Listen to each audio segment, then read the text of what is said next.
Now, that's a real shame when folks be throwing away a perfectly good white boy like that.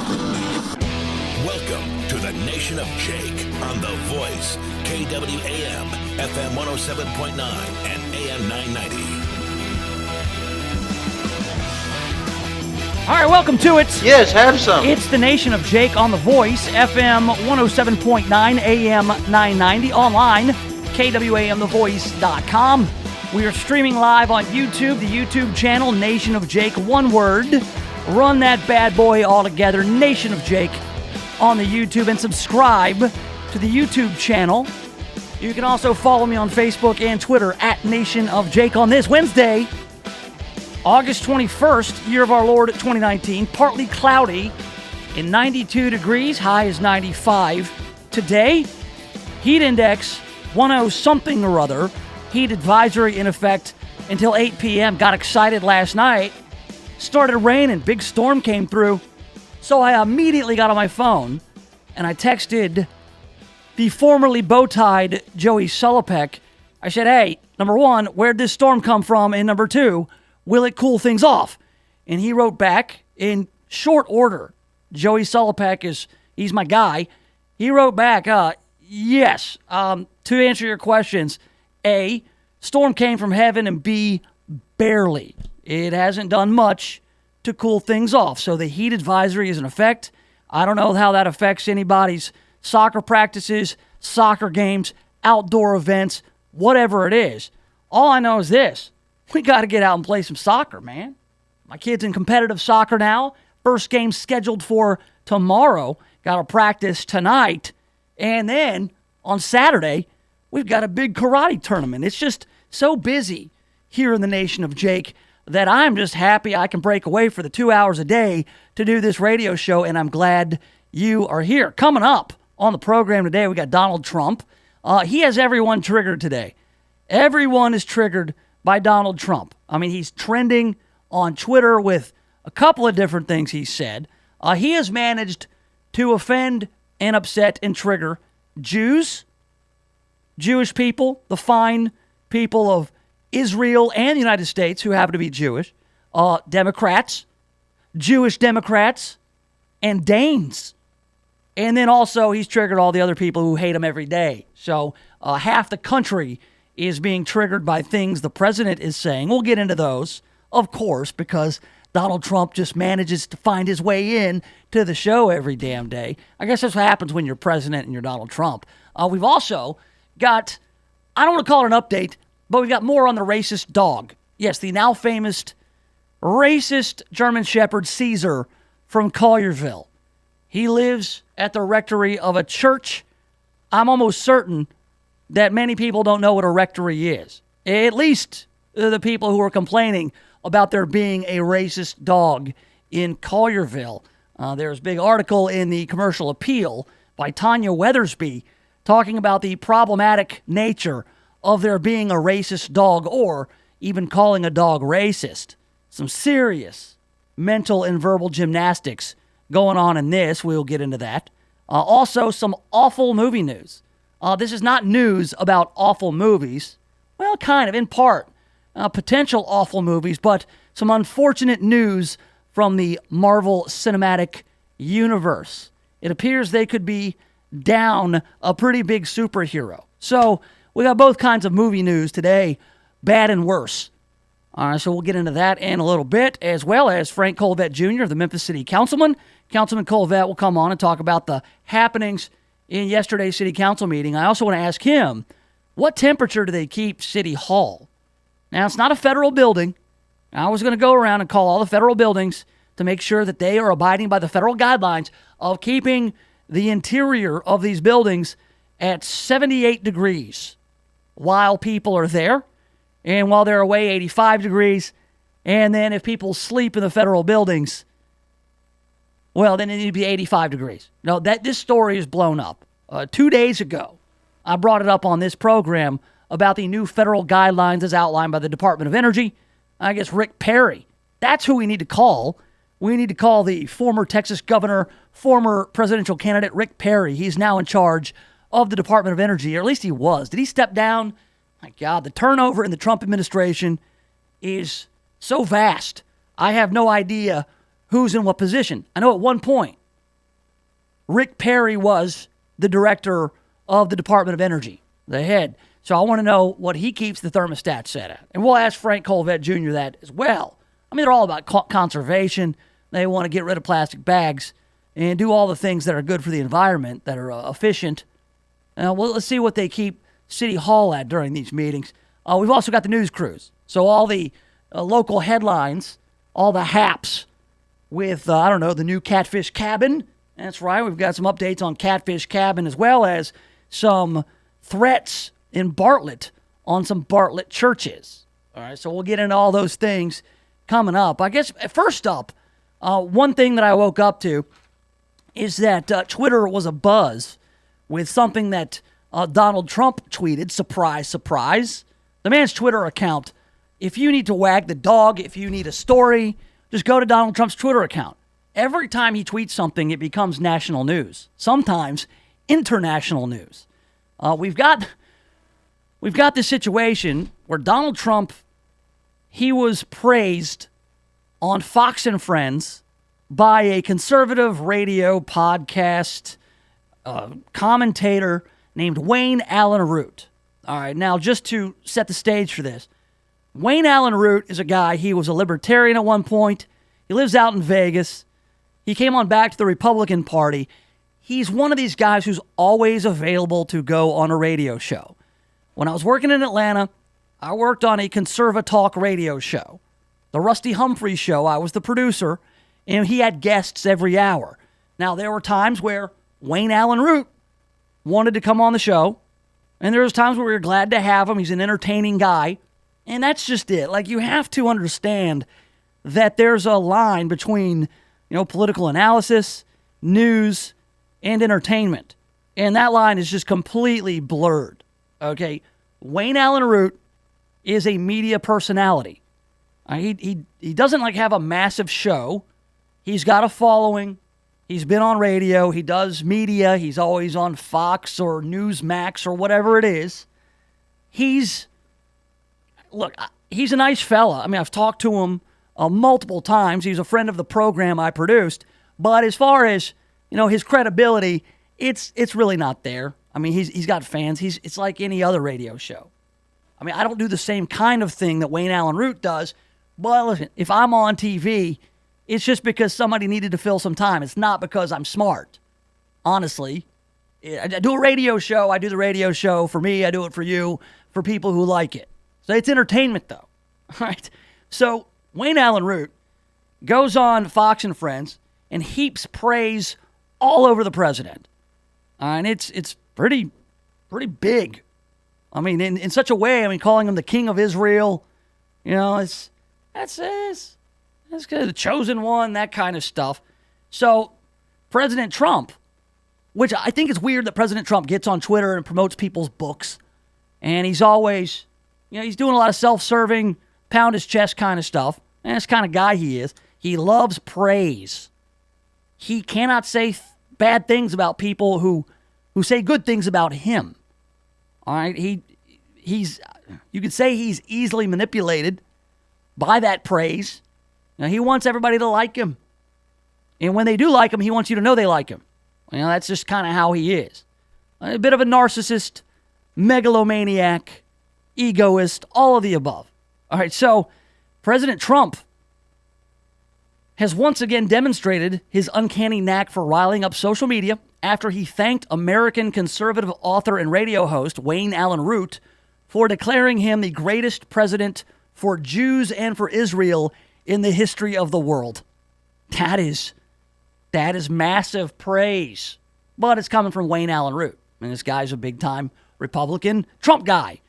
In a recent tweet, the U.S. president quoted Root as saying, "The Jewish people in Israel love Trump like he's the king of Israel and like he's the second coming of God, though American Jews don't know him or like him." And here's the exact quote, and this is being quoted by Donald Trump on Twitter. If you know how Twitter works, you can quote somebody, you can just quote the tweet and retweet it with a comment, but what Donald Trump he took the text and he wrote it in his own tweet. like he's the king of Israel. They love him like he's the second coming of God. I'm not sure that's what Jews believe, by the way. I don't think they believe in a second coming of God. But American Jews don't know him or like him. They don't even know what they're doing or saying anymore. It makes no sense, but that's okay. If he keeps doing what he's doing, he's good for all Jews, blacks, gays, everyone. And importantly, he's good for everyone in America who wants a job. And then Donald Trump says, wow. Like, oh, yes, Wayne Allen Root is saying all these nice things about me. Most people are going, who's Wayne Allen Root? Again, I don't think Wayne's a bad guy, but Wayne he's a little bit on the fringe. He's a provocateur. You know, he's one of these guys who dabbles in conspiracy. So, yeah, it's odd for the president to quote him, I guess. It's not somebody that you necessarily expect the president to go quoting. That said, he's quoting somebody else who said something nice about him. All right. And people say, oh, yeah, now Donald Trump thinks he's king of Israel. Wait, hold on a second now. I don't think that Donald Trump thinks he's king of Israel. And I think that he's actually having some fun with this because just moments ago, Donald Trump referred to him as the chosen one, and he looked at the sky when he said it, just kind of mocking the whole idea. That said, Donald Trump is all the above. I see a narcissist, egoist, megalomaniac. The difference with Donald Trump, though, is that he shows it to you all the time, and he probably wouldn't deny it. Now, the guy is really all about Donald Trump. But how much different is Donald Trump from all these other presidents we've had? I mean, seriously. I mean, if you want to look back, you think Bill Clinton wasn't a narcissist? You think Bill Clinton wasn't some sort of egomaniac? I mean, he absolutely was. Bill Clinton went around abusing his power and having sex with interns in the Oval Office.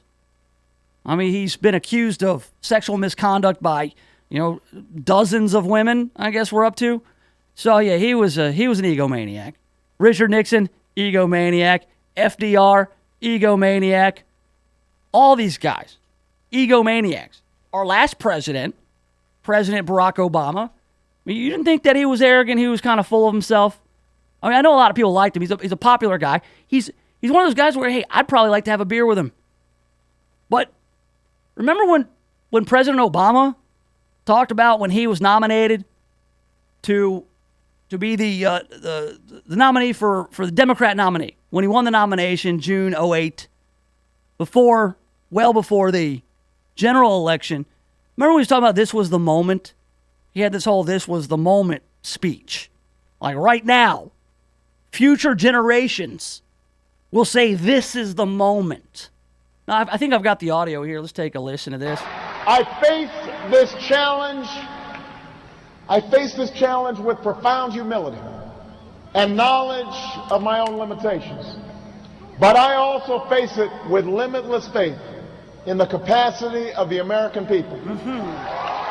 Because if we are willing to work for it and fight for it and believe in it, then I am absolutely certain that generations from now, we will be able to look back and tell our children that this was the moment when we began to provide care for the sick and good jobs to the jobless. This was the moment when the rise of the oceans began to slow and our planet began to heal. Okay. All right, the first couple things, he, provide, care for the sick, jobs for the jobless. All right, that's policy stuff. That's stuff that the government could actually do. But when you get into this was the moment that the ocean levels stopped rising and the planet began to heal, I'm not sure. I'm not sure if a human being can be responsible for that. I mean, President Obama was literally saying that this was the moment. If we go ahead and go through with this and I get elected, if you vote for me, we can point to this moment generations from now. Generations from now. I mean, you're talking about, 50, 60, 70 years in the future, that you look back and say, this was the moment that the ocean levels stopped rising and the planet began to heal. Now, this was in 2008. This is 11 years ago. Now, in year of our Lord 2019, where we are today, nobody's saying that. Nobody's saying that. You know what they're saying? They're saying that we've only got 12 years before it's irreversible and we're all going to die. Maybe less. But so I thought that President Obama was saying that this was the moment that the ocean levels would stop rising and the planet was going to heal. That's right. If you elect me, I will be able to single-handedly stave off all the problems, not just with the government, giving jobs to the jobless and care to the sick, but also I will be able to single-handedly, with some sort of supernatural force, stop the ocean levels from rising and heal the planet. You don't think that is a bit of megalomania going on? You don't think that's arrogant, narcissistic, egotistical? Like this guy saying that generations from now, they're going to look back now to me, to this moment when I'm in front of you, talking about staving off the rising ocean levels and healing the planet. This was the moment the planet began to heal. Yeah, this is me. And that's right. What's worse? Quoting a guy who's kind of nutty, calling you the king of Israel? Quoting the guy. Or actually saying those words. So all I'm saying is this. I'm not equating the two. I'm not saying that Donald Trump comports himself more professionally. He doesn't. I'm just saying that when you really dial down, when you dial it in, these guys are not that different. And I'm not talking just about President Trump and Barack Obama. I'm talking about anyone who seeks the highest office in the land and is willing to do whatever it takes to get there. And then what they do once they get there. All these guys, just be skeptical, distrust. That's it. Don't trust anybody. Trust but verify if you want to go with Reagan. Man, all these guys are complete and total narcissists, egomaniacs, megalomaniacs. At best, they're just arrogant. They think they're better than you. So that's the first. That's one of two things that has people triggered with regards to what Donald Trump is saying. The other one has to do with Denmark. All right, he canceled a big trip to Denmark. We'll get into that one in a little bit. I've got some movie news, some bad news and worse news when it comes to the movies. Also a poll on this impending recession. They're really selling it hard. Some people are rooting for a recession. Before we get into all that, the latest on Caesar the racist dog from Collierville. We'll get into that next right here in the Nation of Jake.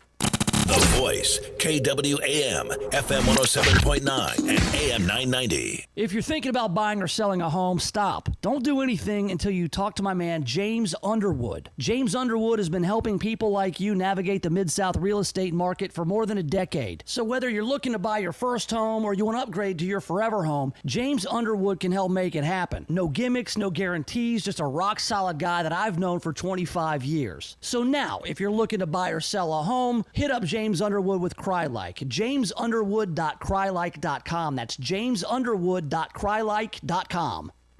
When you walk into Annie Joe's Karaoke Cafe in Bartlett, everybody really does know your name, and you never meet a stranger. Annie Joe's Karaoke Cafe is a family-friendly place to have fun and serves a full menu including Mexican-American dishes, all-day breakfast, and a great kids menu. With theme nights like Nifty 50s or love songs, they have something for everyone. Located at 5808 Stage Road, make Annie Joe's Karaoke Cafe your next stop for food, family, and fun. The special event florist for the Mid-South is Lynn Doyle Flowers. They are famous for creating incredible floral arrangements and are available to fill even your last-minute needs. From the simple to the magnificent, their staff can create unique arrangements for your special occasion. Flowers always bring a smile, make someone's day, and for fast, convenient delivery, call Lynn Doyle Flowers today at 901-323-4521 or visit their beautiful new location at 6225 Old Poplar Pike.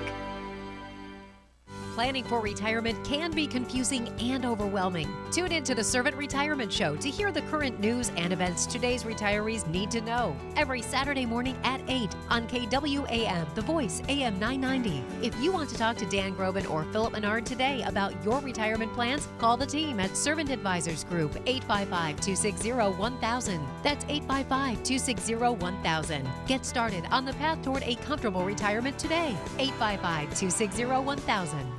Did you know that your potential customers look at your website and determine your credibility within 8 seconds? Make sure your business reflects the quality service you provide. Contact Control-Alt Design for a free quote today. Today's marketplace is very competitive and you need a professional web presence. Control-Alt Design offers web design at a fraction of what the larger firms charge. Control-Alt Design has been helping local businesses stand out on the web for over 20 years. They also offer logo design, business card design, flyers, brochures, and more. See their work today at ControlAltDesign.com. All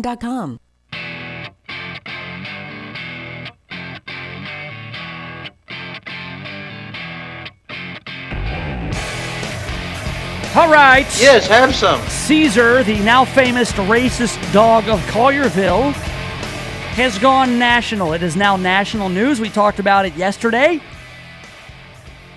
The development is that the Catholic diocese responded to the allegations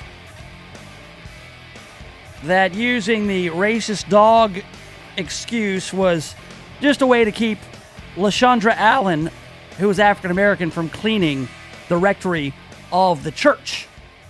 Talked about it yesterday here in the Nation of Jake on The Voice, FM 107.9 and AM 990. So now we've got the reaction from, say, the media. The critics all want to chime in. This is from Tanya Weathersby of the Memphis Commercial Appeal. And so she is skeptical about, they just wanted to keep Miss Allen from getting her face gnawed off by the dog. They're not really concerned with anybody getting their face gnawed off. They're themselves racist, and they are scapegoating this dog. All right. So, according to Weathersby, it seems Bishop David Talley bought the explanation that safety concerns and not racism compelled staffers at the rectory of a Collierville church to forbid an African-American woman from entering because they claimed the priest's dogs didn't like black people. To Talley, the problem centered around staffers using highly unfortunate words, like saying that Reverend Jasek Cowell's dog was kind of racist. And if you'll recall, the administrator at the rectory said, look, I don't think this arrangement is going to work because the dog, Caesar, the German Shepherd, is aggressive towards black people. And I think she's probably said it in an inartful manner, as if the dog doesn't like black people, which is hard to hear, and it's no way to explain the situation. So Weathersby says the words aren't what's unfortunate here. It's not about the words. That is just a convenient excuse on part of Bishop David Talley of the Memphis Catholic Diocese. What's unfortunate, according to Weathersby, is Talley's dismissal of Weaver and Allen's complaint ignores how when white people claim that a dog, and a German Shepherd at that, is racist, piles on to a horrific history of human races training dogs to attack black people. Again, what's unfortunate is Talley's dismissal of Weaver and Allen's complaint ignores how when white people claim that a dog is racist, piles onto a horrific history of human races training dogs to attack black people. That is some impressive verbal and mental gymnastics. That is a logical leap you can only make with the use of flubber. All right, that is some heavy lifting that she's doing with that turn of phrase. She goes on, it piles onto the history of why, even today, many African Americans fear dogs. All right, it's because over the last 150, 200 years, that dogs were tools of racism. That police and dog owners would teach their dogs to be racist and attack black people during slavery and after. They go into that, into the psychology of it. So that conditioned fear has been passed down through families, which is a really interesting turn of phrase there, is that it is conditioned fear. and then taught down the line. Oh, be uneasy around dogs. You see a beware of dog sign. Beware of dog. That's a racist warning. Saying we have a dog, and it should say we have a racist dog. So don't come in my yard. All right. Weathersby goes on, quoting Representative Antonio Parkinson, who points out, a church is supposed to be a welcoming place to the public. But if a church has a dog on the grounds that is prone to attack African Americans, it raises questions as to whether that church is serious about serving all of the public. The direct quote from Parkinson, how long have you had a dog that you claim doesn't like black people? That tells me you're trying to keep black people away. All right. This is where the details are important. All right. The dog, Caesar the German Shepherd, who has been described as racist, he doesn't roam the church grounds. He's not roaming outside of the actual church. All right. Caesar is not doing investigations and sniffing parishioners as they go to mass. It's not a watchdog. All right. Caesar, the now famous racist dog from Collierville, is a pet, a personal pet of Father, Reverend, whatever the proper title is, Jasek Cow. It's his dog. It's his personal dog. It lives in the residence. That's what a rectory is. All right? It's not like these women were hired to clean the church pews and go up to the altar and clean the actual church. And that's where Caesar runs around and commits his violent acts of racism. Okay? This is the guy's residence. It's the place where he lives. He can have a personal pet there and it not be some sort of mascot for the church. All right, I'm almost certain that the name of the church escapes me, but this Collierville church where Reverend Jasek Cowell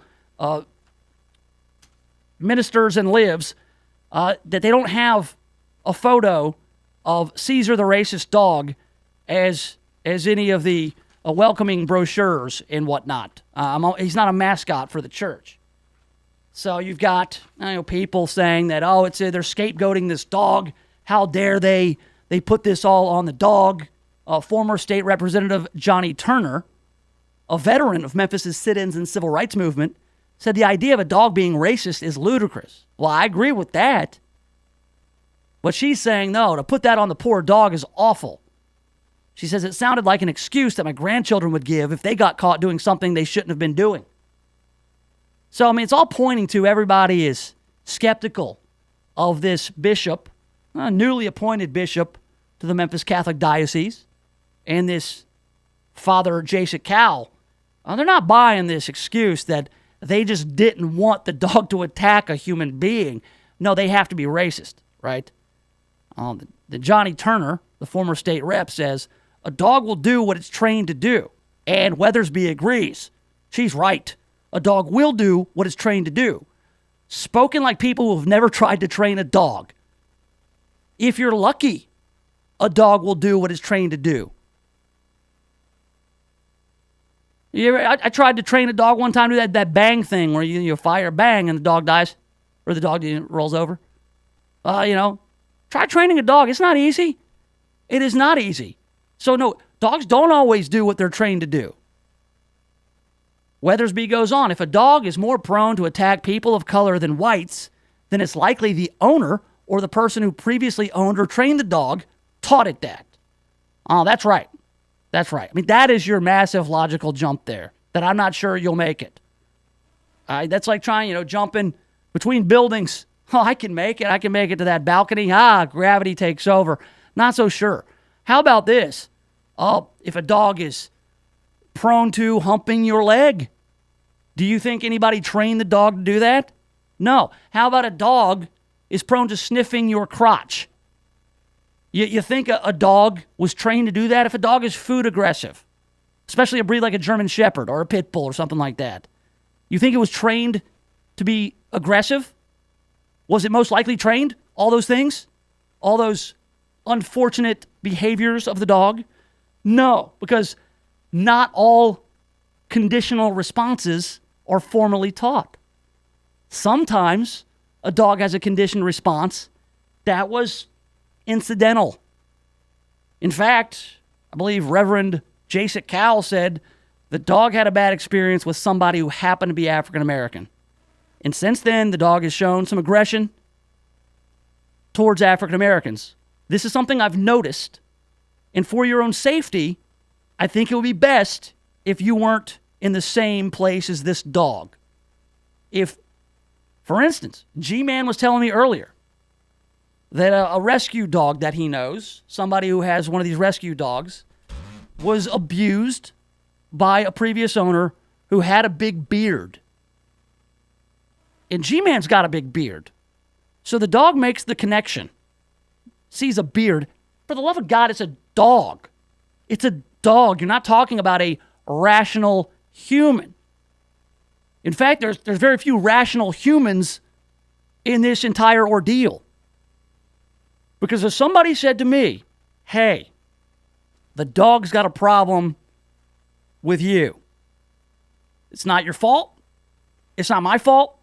It's not the dog's fault. It's a conditioned response that the dog picked up. You look like the guy who used to beat the dog. You look like the mailman. You look like somebody who kicked the dog.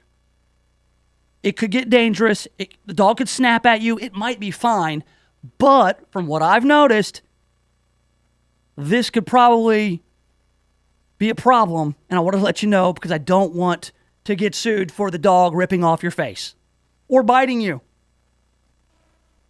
So, I mean, it's this. It's a personal pet of this guy. He lives in a rectory. It's not just out there, roaming around, sniffing the crotches of all the people at Catholic Mass. It's his personal pet. And, look, what's this say? Like, what are the options here? I mean, what were they supposed to do? Your personal pet acts in a way that people don't like. In my place of residence, then I'm supposed to what? I'm supposed to send the dog away to be trained and unlearn this aggression at my own expense? Or am I supposed to put the dog down? I get annoyed if I go to somebody's house and their dog's all sniffing on me. I don't like it. I don't want a dog sniffing my crotch and don't respect my personal space.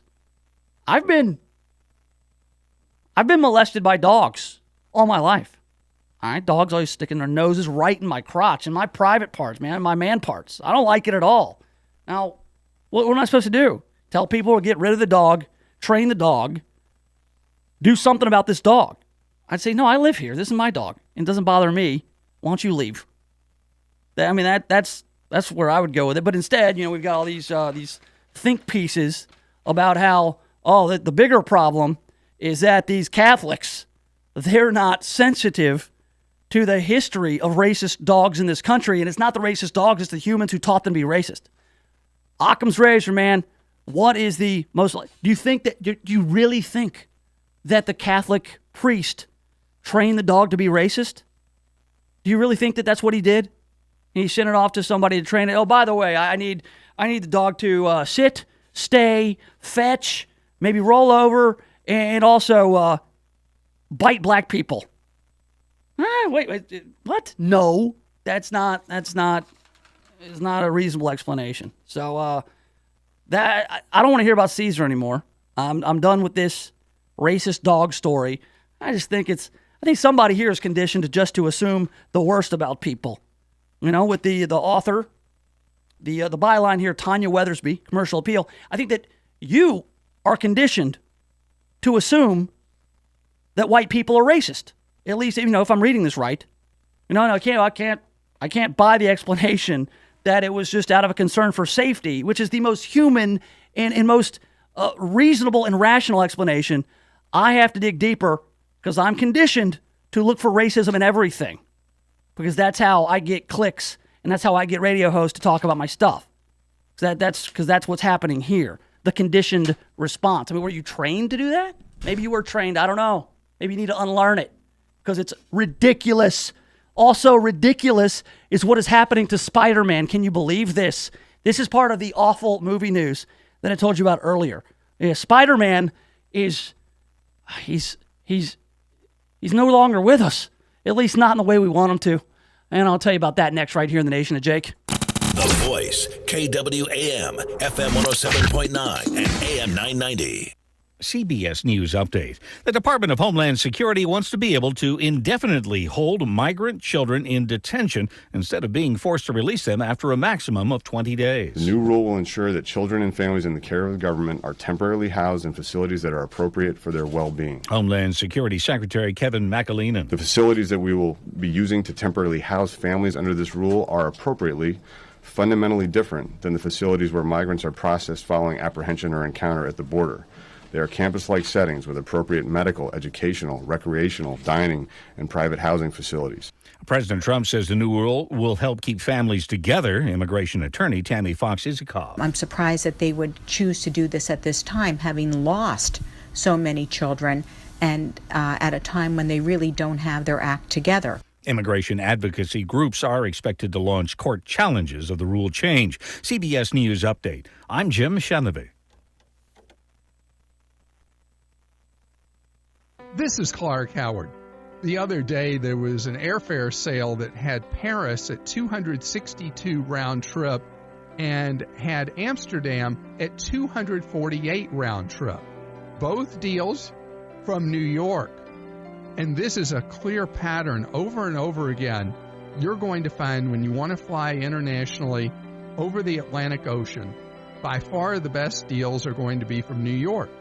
When you want to go across the Pacific Ocean, anywhere in Asia or the South Pacific, same rule applies from Los Angeles. And this is something I've said for years, but now I can prove that it's true because of research done by Scotch Cheap Flights that found that New York and Los Angeles are by far the cheapest places to fly international from. So what does that do for you if you don't live anywhere near either? Well, you can buy a cheap domestic ticket to get to one of them and then go over the water from New York or L.A. Have you heard what President Trump said recently? Newsmax, you like Newsmax. I like it too.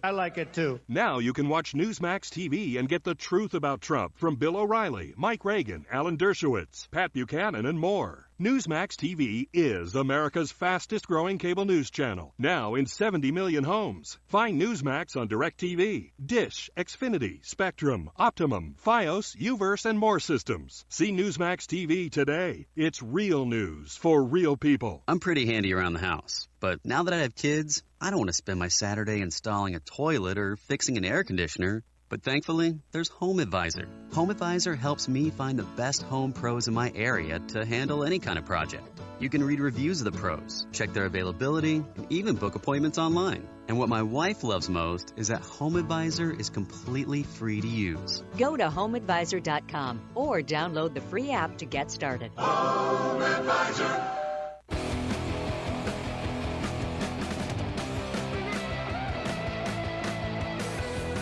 Welcome back. The Nation of Jake on the Voice. Yes, have some. Yeah. FM 107.9, AM 990. Online, KWAMTheVoice.com. Streaming live on the YouTube. There I am. Check out Nation of Jake there on YouTube. Nation of Jake, the channel, one word. Run it all together. Nation of Jake on Facebook and Twitter at Nation of Jake. I'm everywhere. All right, so got some really disheartening news yesterday. If you're one of these Marvel nerds, listen, I love the movies. I'm not sure what the future holds post-Endgame, what they'll be focusing on with outer space and whatnot. I know they've announced that Disney Plus is going to have all this programming for the Marvel Cinematic Universe, in addition to, more movies from Doctor Strange, Black Widow standalone movie. Everybody's very excited. But the Spider-Man Far From Home, the last film that was put out, that was like the end of Phase 3 or Phase 4, whatever phase they're in. Great film, did very well at the box office. Tom Holland as Spider-Man. It really gave the Marvel Cinematic Universe the shot in the arm it needed when Spider-Man was introduced into the MCU in Captain America Civil War. Because if you go back like I do to the comic books, Spider-Man was around for all of it. I mean, you don't have Infinity War, the Infinity Gauntlet series. I mean, Spider-Man he figured big into all of it. I mean, Spider-Man was like the root. He hung out with the Avengers. He hung out with the X-Men. So he's like the glue guy, between these different groups of superheroes. I mean, they really made it Iron Man-centric. Did the the creators and the producers of all the Marvel movies, which was, I mean, they've done such a great job with all like 22, 23 of these films. That said, here's where the business gets in the way. Yesterday it came out that Marvel Studios president Kevin Feige, whatever his name is, he will not produce any more Spider-Man films because of an inability by Disney and Sony Pictures to reach new terms that would have given the former co-financing stake going forward. So, really what it came down to was Sony owned the rights to Spider-Man, while Disney had the rights to the Avengers, and then Fox had the rights to the X-Men. And so, they were just kind of competing franchises. Well, Disney bought Fox, so they've got X-Men now, so they could be in future films in the MCU. But Spider-Man was on loan from Sony, and they had like a revenue share. They had like a split. Well, now Disney is saying, look, we fixed Spider-Man. Spider-Man is profitable. When you guys were putting out Spider-Man movies, it was okay at first. Well, with Tobey Maguire's Spider-Man back in 2001, it was okay. Doesn't hold up well at all. Spider-Man 2 was meh. Spider-Man 3 was an abomination. Remember that emo Spider-Man? They had Peter Parker, and he was like a member of My Chemical Romance or Good Charlotte. What do they call it? Good Charlotte's Web. Terrible film, Spider-Man 3. So bad they had to reboot it again with that Andrew Garfield fella. And those movies were somehow worse than Spider-Man 3. They were just terrible. So they screwed up Spider-Man 5 times. Now, within the 15 to 20 minutes that Spider-Man, Tom Holland, appeared in Captain America Civil War, they made the character better in that 20 minutes than they did in 5 previous films. So Disney's taking credit, saying, hey, we saved Spider-Man. That's your biggest film ever. We want more. We want a 50-50 split on future Spider-Man films. Sony's like, pound sand. We're not giving you what you want. So Disney's like, well, okay, then we're just going to discontinue using Spider-Man. We've got all this other material with X-Men. See you later. So now, at this point, Sony will continue with Spider-Man. I guess they'll have their own little Spider-Verse. Put them in the next Venom movie or something. And it's going to suck, y'all. It's going to be bad. It's going to be real bad.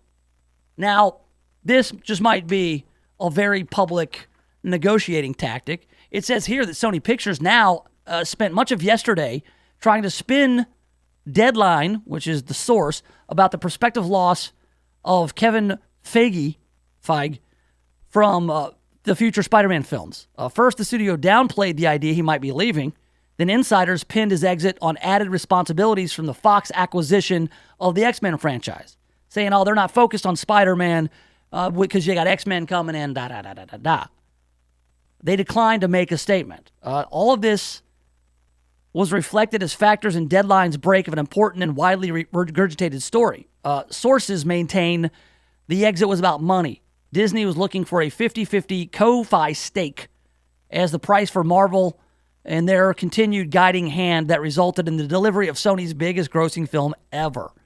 You think about that. If you're Sony, you screwed up Spider-Man 5 times, and then Marvel comes in, or Disney comes in, the producer, Kevin, comes in and says, hey, look, I'm going to fix Spider-Man for you. And they did. And now they're saying, hey, that's not free. We need half. And if Sony even balks, then they're on their own to make more garbage Spider, because the best predictor of future performance we have is past performance. There's no way we've seen it.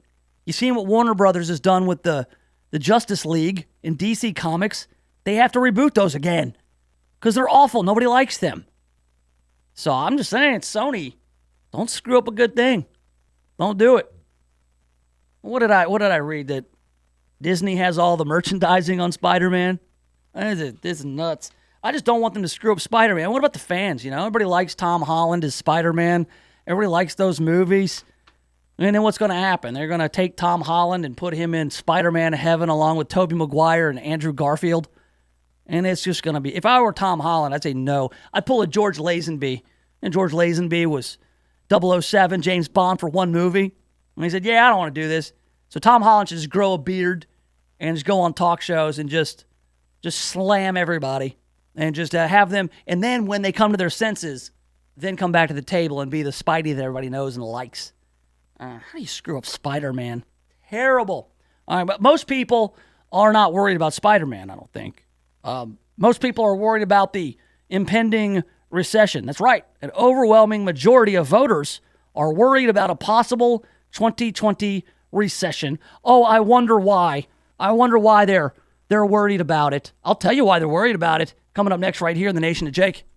The Voice, KWAM, FM 107.9 and AM 990. When's the last time you looked at the windows in your house? Not through the windows, but at the windows. Really looked at them. There's dirt, streaks, buildup, smudges, fingerprints, paw prints, spider webs, dead bugs. There's little white speckles. I have no idea what they are, and who knows what else. Now, cleaning all the windows in your house makes a big difference, but it's also a big job. That's why you need Just Windows Home Services. Just Windows has been taking the pain out of window cleaning since 1992. Just Windows cleans all types of windows, storm windows, screens, skylights, interior, exterior, upstairs and down. Now, I know I told you the company is called Just Windows Home Services, but they do a lot more. Roof and gutter cleaning, pressure washing, mirrors, blinds, ceiling fans, light fixtures, chandeliers. Look, if you've got hard to reach areas of the house, then you need Just Windows Home Services. Call for a free estimate, 751-3934. That's 751-3934, or get them online at justwindowsmemphis.com. That's justwindowsmemphis.com.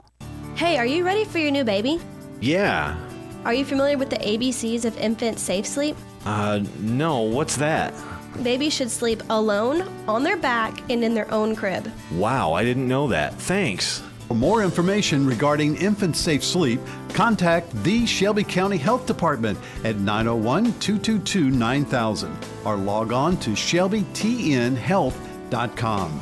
Funding for this was provided by Tennessee Department of Health. Looking for a cool way to get a new home comfort system without breaking the bank? The Advantage program from Service Experts Heating and Air Conditioning gets you a high-quality home comfort system for one low monthly rate. There's no money down, never a charge for repairs, and seasonal tune-ups are free. Right now, get a new home comfort system as low as $99 a month and no additional charges ever. Call Service Experts Heating and Air Conditioning today at 866-EXPERTS or visit ServiceExpertsMemphis.com. For expert service guaranteed, call 866-EXPERTS. See website for license details. When you're planning an event and need on-time delivery, call Odell Sanders. Sanders Catering has been in business for 31 years, specializing in breakfast, lunch, dinners, corporate, and social events. When you need a caterer to work with your budget, call Odell Sanders at 901-372-2631 or visit them online at sanderscatering.com and take a look at their menu. Sanders Catering, a leader in catering services. Call today at 901-372-2631. If you're a baby boomer here in the Mid-South area, this message is for you. We've designed a brand new radio show with you in mind. It's The Retirement Income Doctor, hosted by Dave McAdams of the McAdams Group. Each week, Dave will teach you retirement strategies that have worked year after year, decade after decade in any kind of market. That's right, the Retirement Income Doctor will teach you these strategies. So join us Saturday mornings at 10 for the Retirement Income Doctor. Your dog is a furry member of your family, and they deserve the highest level of care. Dogtopia has award-winning daycare, boarding, and spa services. They are the safest, cleanest, and most transparent dog daycare and boarding option for you. The best part? You can check in with your dog anytime on the video stream on your phone. Dogtopia, located at Carriage Crossing. Find out more at dogtopia.com to schedule your dog's best day ever.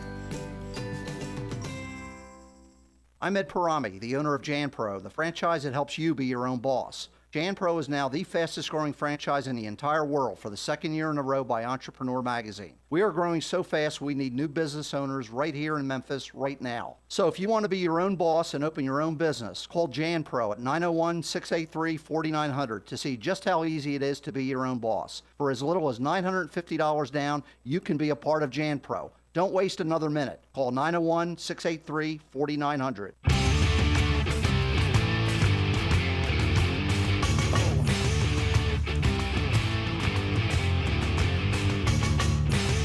Nation of Jake on the Yes, Voice, have some. FM 107.9 AM 990. We're online, KWAMTheVoice.com. Be sure and subscribe to the Nation of Jake podcast on iTunes, iHeartRadio, Stitcher, Spreaker, Spotify, wherever fine podcasts are heard. Catch up on what you missed if you're just joining us, or listen on demand and commercial free with the Nation of Jake podcast. You can do that. So a poll is out now. There's a poll. Overwhelming majority of voters worried about possible 2020 recession. A Hill Harris X poll released Monday shows 73% of respondents said they are very or somewhat concerned the world's largest economy will enter a recession next year. 19% of respondents said they were not concerned, while 9% said they were unsure. The concern about a slipping into a recession was strong across party lines. 55% of Republican respondents said they were concerned about a potential economic downturn in 2020, compared with 84% of Democrat voters. 79% of independent voters also shared those concerns. So, this poll comes amid rising fears of a recession hitting both the U.S. and global economy.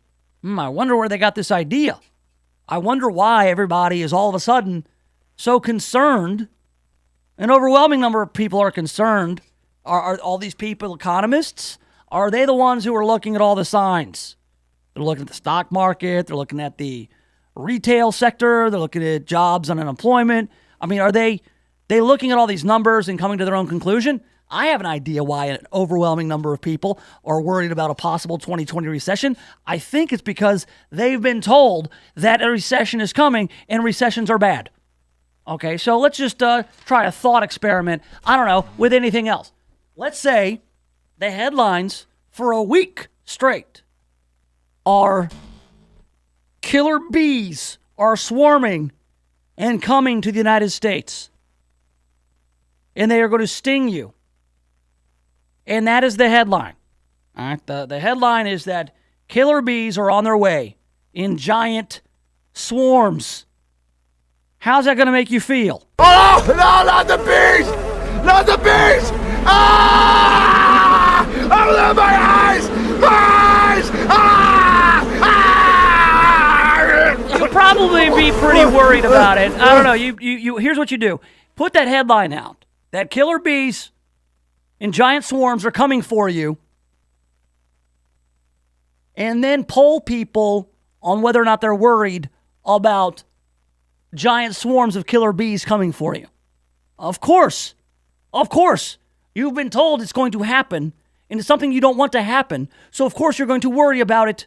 Of course, it's the self-fulfilling prophecy. It's more of it. It's the way that it is being covered. There are people who want it to happen. They hate Donald Trump so much that they are hoping that the economy collapses so that he will lose the election in 2020. That's what's happening. There are a lot of people on the Democrat side, some on the Republican side, do not like Donald Trump. They don't want him to win. So they are openly rooting to tank the economy. Again, who wouldn't be worried about an impending recession if you're told it's going to happen? I mean, anything bad. Killer bees. The plague. Anything at all. Of course you'd be worried about that. People worry about bad things happening to them all the time. Fear of violent death is what motivates us, according to Thomas Hobbes, but not Calvin and Hobbes. Why are the Danish so triggered? KWAM, your news and information station with CBS News updates every hour on the hour. KWAM Memphis. This is CBS News on the hour. Real news, real reporting. I'm Jim Shenevy. Immigration advocates are vowing court challenges over some controversial changes to immigration rules proposed by the Trump administration. CBS's Katherine Johnson. President Trump said Wednesday his administration is looking at ending the right of citizenship for the U.S.-born children of non-citizens. You walk over the border, have a baby. Congratulations, the baby's now a U.S. citizen. It's frankly ridiculous. The president's comments come hours after Acting Department of Homeland Security Secretary Kevin McAleenan announced new changes to the way the U.S. handles migrant children. No child should be a pawn in a scheme to manipulate our immigration system.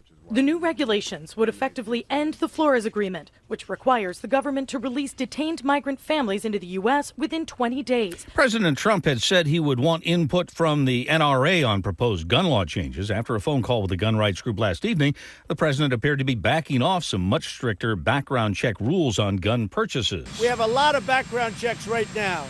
Gun owners can tell you that, others can tell you that. But there are certain weaknesses. We want to fix the weaknesses. Gun control proponents want to return to a federal ban on assault weapons. That proposal appears dead on arrival in Congress and with the president. 2 more American service members have been killed in Afghanistan. That's according to NATO. The deaths announced as talks between the U.S. and the Taliban are set to resume in Qatar. That brings to 14 the number of U.S. deaths in Afghanistan this year.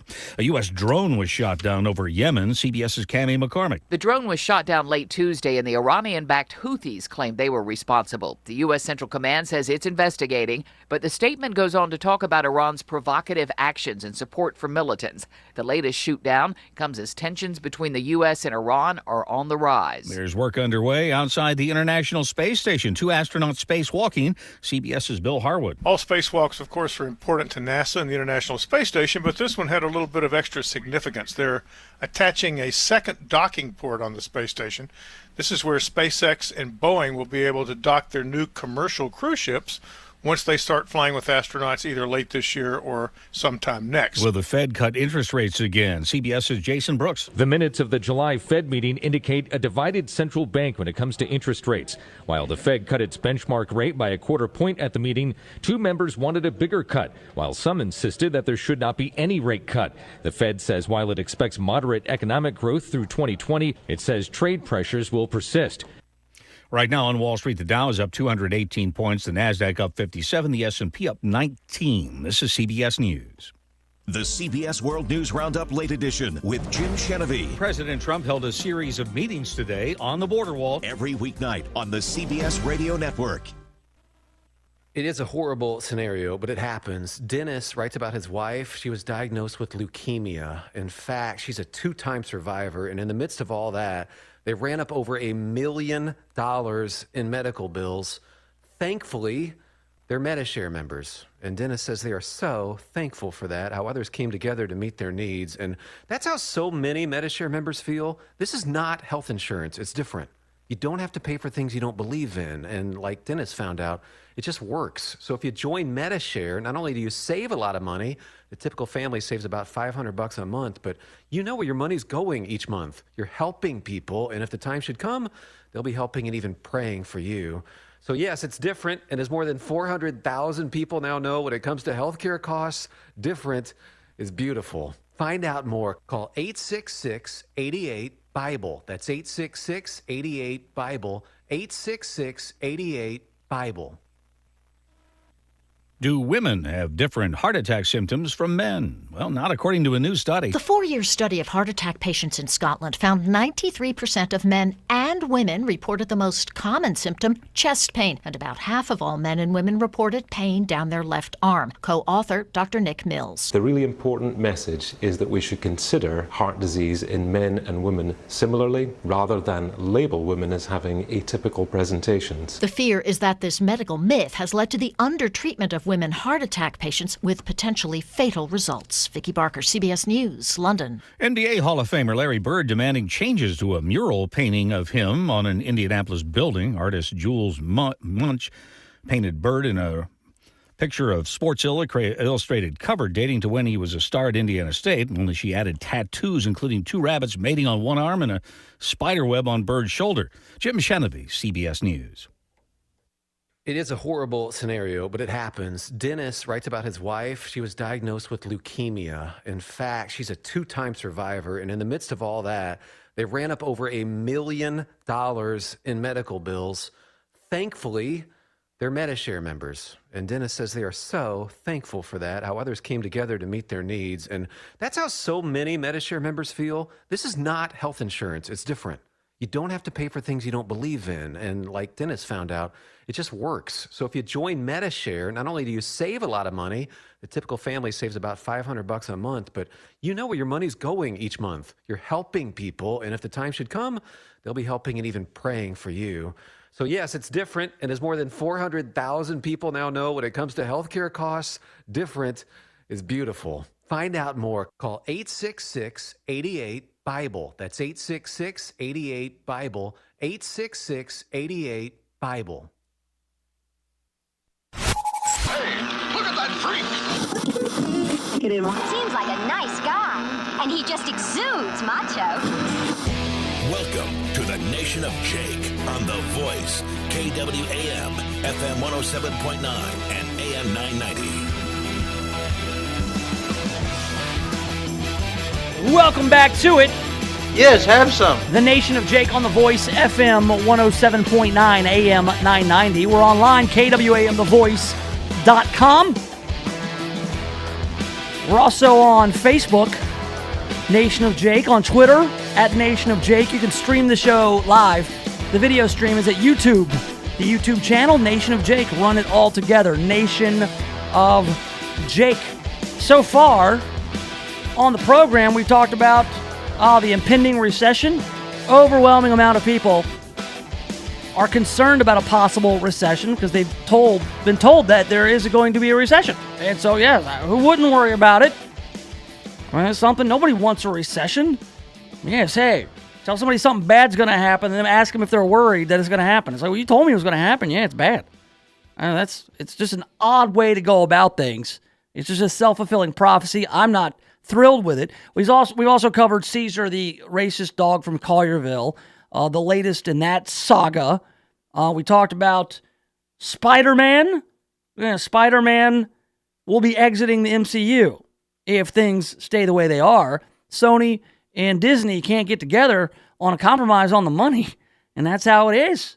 You know, people are funny when it comes to money, and we've also talked about Donald Trump, who is triggering everybody. And I'm not saying that they shouldn't be concerned with the things that Donald Trump says. It's just that where was your concern when other presidents have said odd, megalomaniacal things, narcissistic weirdness that it goes on when pretty much anybody is in the highest office in the land. If you missed any of that, the best thing to do is go listen to the Nation of Jake podcast. It is on demand and commercial free on SoundCloud and Spotify and Stitcher and Spreaker and iHeartRadio. You can also just subscribe on Apple Podcasts or iTunes, and you can get a notification every time it gets uploaded. Usually it's uploaded around drive time, around 5:30, whenever I can get to it after I get the kids off to old soccer and taekwondo and piano and all the things that we sign our kids up for in hopes that they are decent, well-rounded individuals. That's kind of the name of the game. So Donald Trump not only has riled people up by quoting somebody, a conservative radio host who called him the king of Israel, and talked about how Jews in Israel love Donald Trump and that American Jews do not. It's got people upset.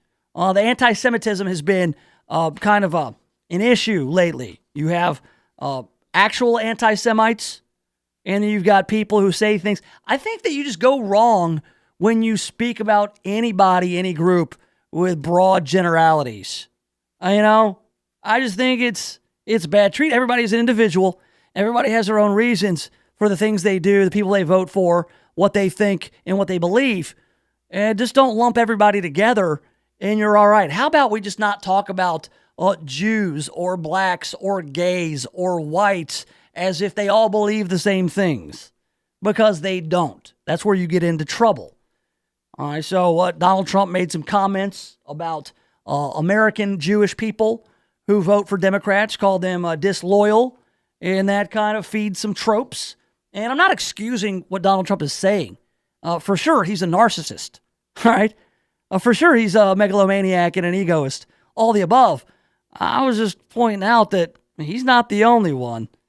All these people are narcissists. And kind of people who like to hear the sound of their own voice like 2 hours a day, every day, 5 days a week. All right, but the other thing that's making headlines with regards to Donald Trump is this trip to Denmark he was supposed to take. He was set to go to Denmark September 2nd. And he's saying, I'm not going to Denmark now. I'm just going to cancel that trip. He announced he was postponing a planned meeting with the Prime Minister of Denmark after she shot down his talk of possibly purchasing Greenland. Oh, my God. The Greenland thing is back. Last week we talked about it. Donald Trump was kicking around the idea of buying Greenland. Not the first time that an administration in the United States wanted to buy Greenland. 1867, I believe. I believe there was Andrew Johnson, one of the, I don't know who was president in 1867. Whoever that was had William Seward, who procured Alaska to look at getting Greenland too. Didn't work out. 1946, Harry Truman, they were talking about potentially buying Greenland. It's strategic. There could be some natural resources there that would be advantageous. And that was as recently as 1946 when Harry S. Truman wanted to buy Greenland. Nobody laughed at Harry S. Truman because he'll nuke you if you laugh at him. But now that Donald Trump suggests it, it's completely absurd. How dare you even think that Greenland would be for sale? We've got the Prime Minister here. Denmark is a very special country with incredible people. Well, that's what Trump said. That sounds nice. Here we have Donald Trump tweeting, Denmark is a very special country with incredible people, but based on Prime Minister Mette Frederiksen's comments that she would have no interest in discussing the purchase of Greenland, I will be postponing our meeting scheduled in 2 weeks for another time. The Prime Minister was able to save a great deal of expense and effort for both the United States and Denmark by being so direct.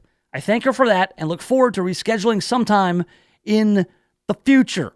His announcement comes shortly after Danish Prime Minister Mette Frederiksen hit back at Trump for suggesting the U.S. might be interested in purchasing Greenland, calling the idea absurd. Prime Minister Frederiksen said, Greenland is not Danish, Greenland is Greenlandic.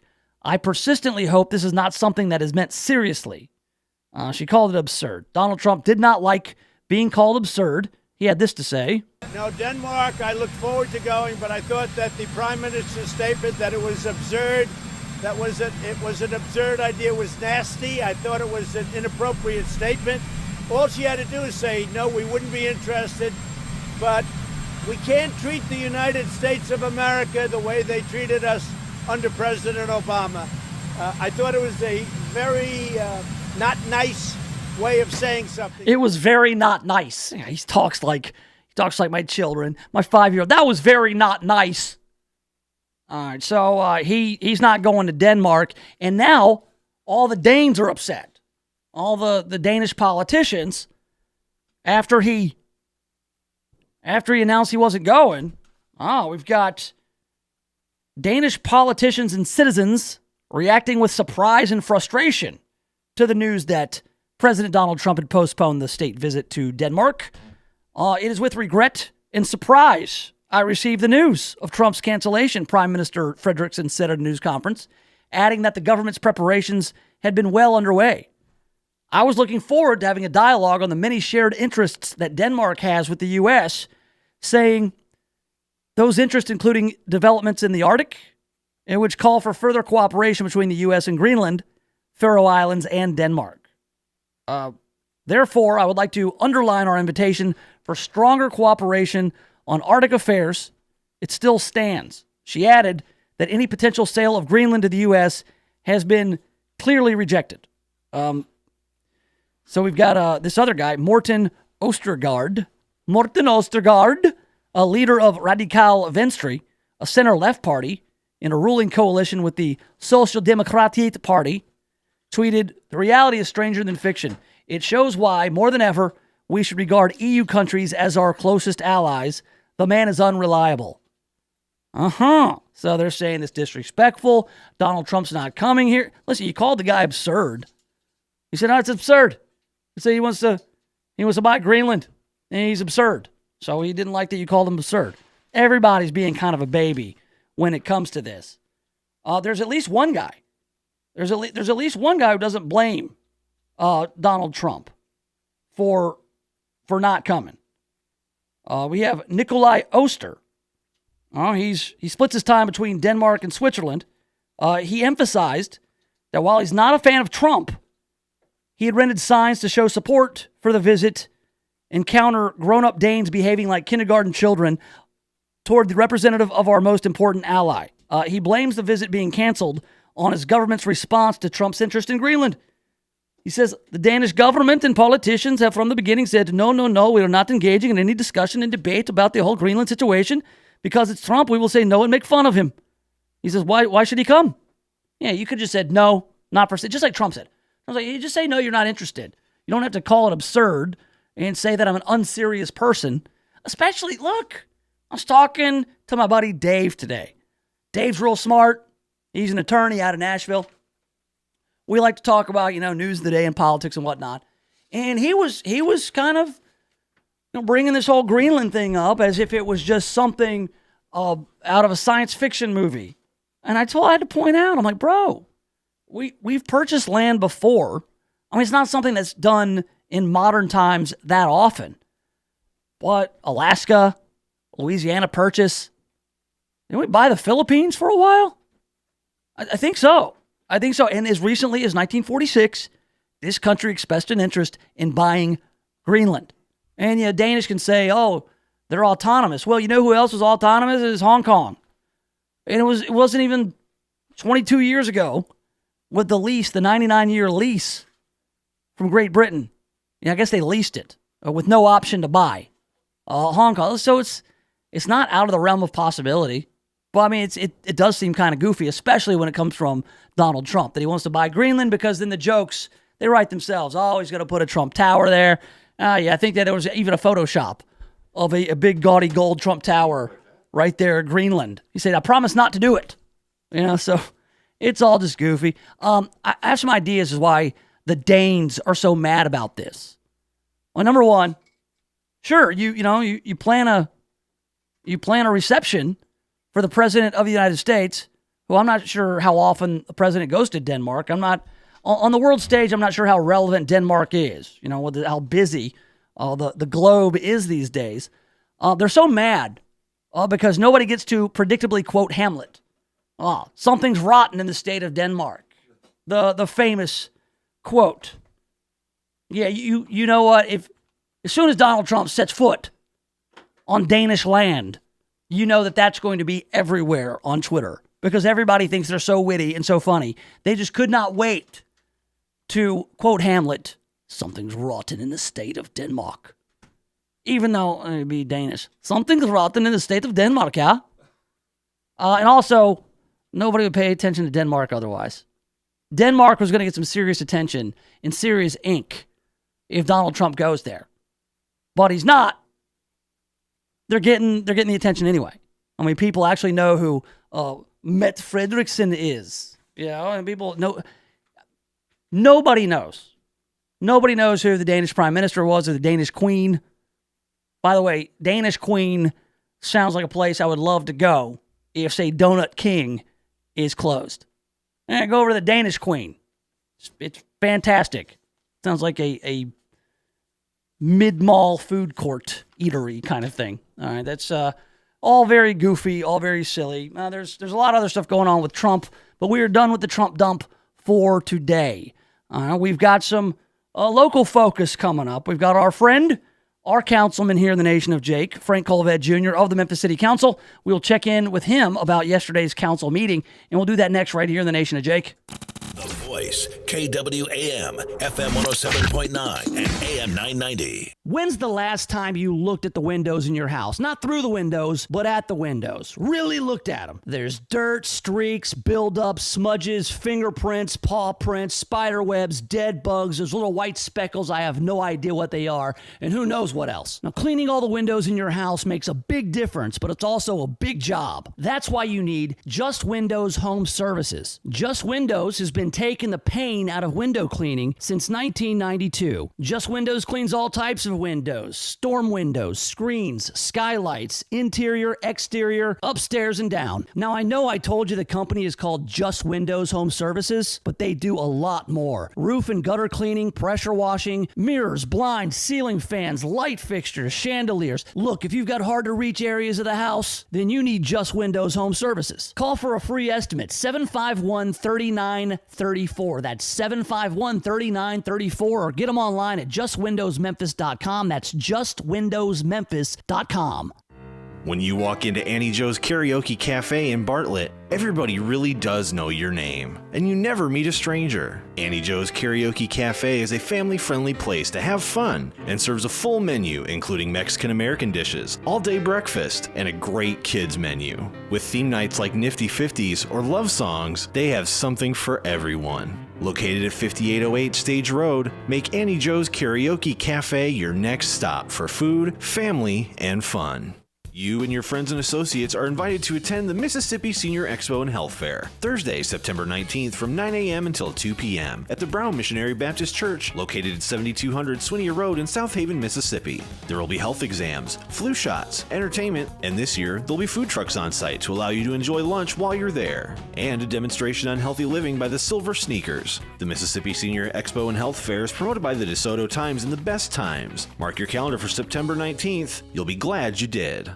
Planning for retirement can be confusing and overwhelming. Tune in to the Servant Retirement Show to hear the current news and events today's retirees need to know. Every Saturday morning at 8 on KWAM, The Voice, AM 990. If you want to talk to Dan Groban or Philip Menard today about your retirement plans, call the team at Servant Advisors Group, 855-260-1000. That's 855-260-1000. Get started on the path toward a comfortable retirement today. 855-260-1000.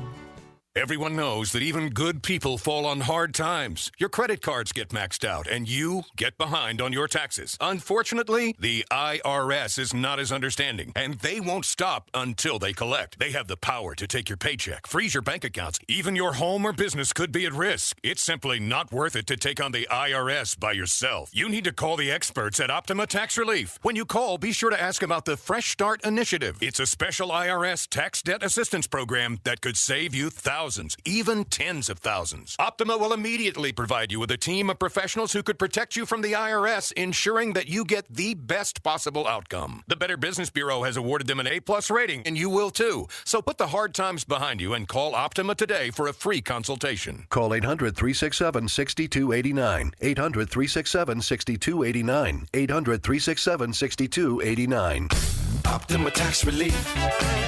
Some restrictions apply. For complete details, please visit OptimaTaxRelief.com.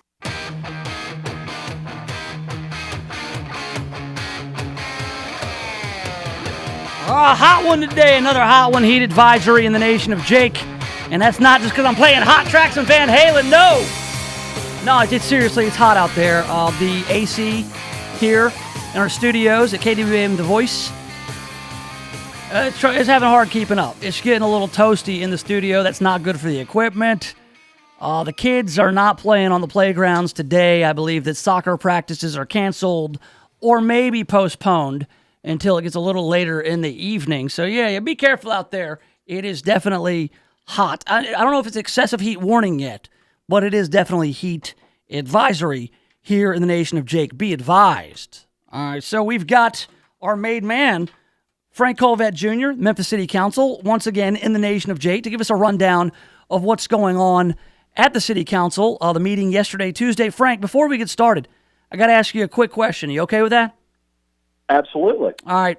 What do you guys have the thermostat set to at the council meetings? Are you comfortable? Are you comfortable in there? Does it get a little bit hot? Or what's going on with the thermostat at City Council? Well,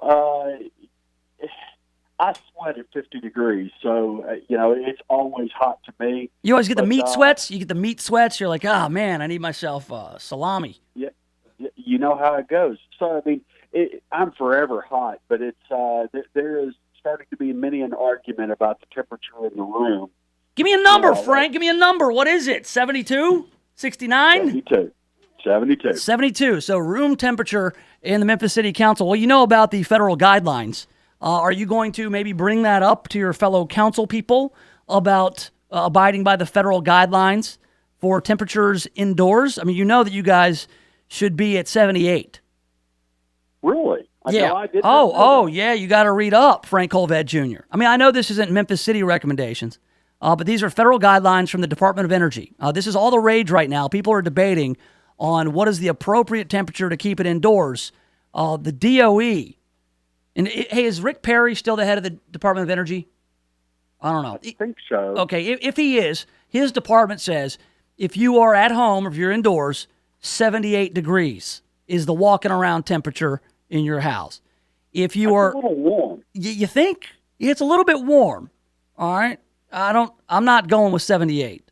75 is about as high as I'm going to go. I agree. I mean, 68's a little too low. I mean, that's pushing the machines a little too hard.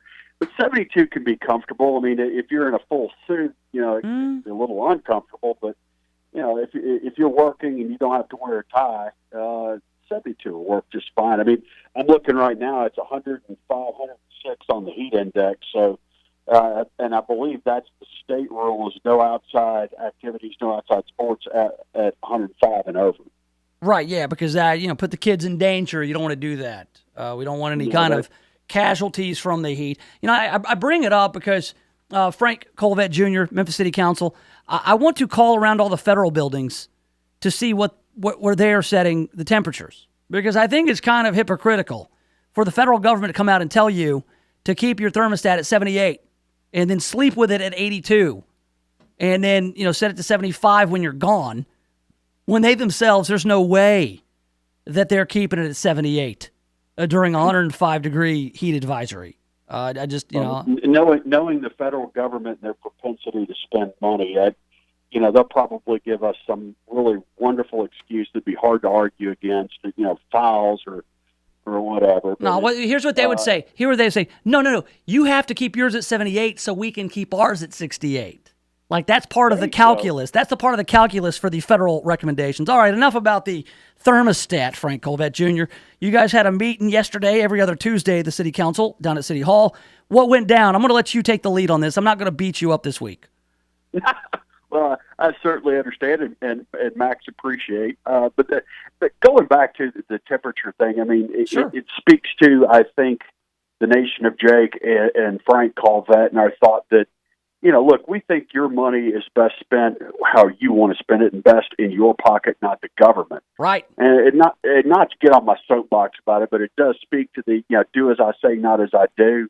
Oh, yeah, The government falls into, and that's something that anybody thinking about wanting to serve the public, that's a real question. You've got to get your baseline on that. And, again, if you think money is best spent by somebody in an individual and not the government, then we're probably going to get along famously. Since you opened that door, Frank, I want to interrupt you. We've got over on the county side, and I know that you're not on the county commission and you're not the mayor of Shelby County. Mayor Lee Harris, he's really all over this $15 an hour thing. He wants all the government employees to make $15 an hour, no matter what they do. I mean, that's like the magic number. For Lee Harris. $15 an hour is going to solve all your problems, right?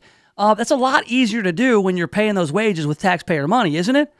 It's a lot easier, and I would ask the mayor and anybody that runs for public office, how much did you pay your staff? How much did you pay your ground team? The do as I say, not as I do part about government.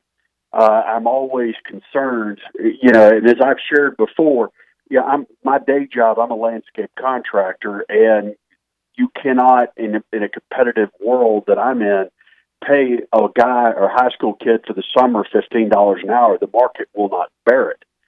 But so I guess where I'm boiling it down to is, A, I look at the industry, but B, I also don't just turn around and say, well, we're going to make everybody $15 an hour, especially not if that's going to cause a tax increase. And that's why you are the official councilman of the Nation of Jake, Frank. You know that, right? It's your free market proclivity that helps out with that. Okay, to the meeting. What happened at the meeting? I don't know about any big saga going on, so I have nothing to grill you about. So you're in control here.